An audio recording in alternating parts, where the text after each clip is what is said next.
Alright, atong idugang na pagpasabot ang atong Bible verse of the day. Atong Bible verse of the day kining Ephesians chapter 2 verse number 1. Na matod pa anyo he quicken who were dead and trespasses and in sin.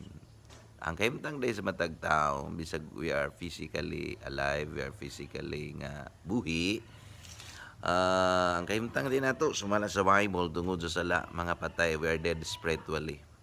So tungod kay mga patay tayo spiritually, we need ang mabuhi ta, makaangkon ta eternal life. Og salamat ta. So kanang eternal life naa day ni Jesus. No, matod pa. Sa John 14 verse number 6 ingon ang Bible, Jesus said unto him, I am the way, the truth, and the life. No man cometh unto the Father, but by me.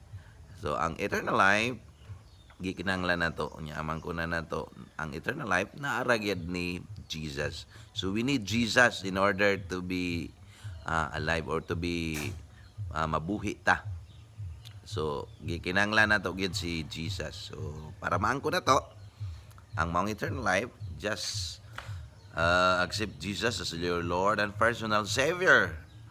And then, pariya sa imong kinabuhi. Thank you for watching.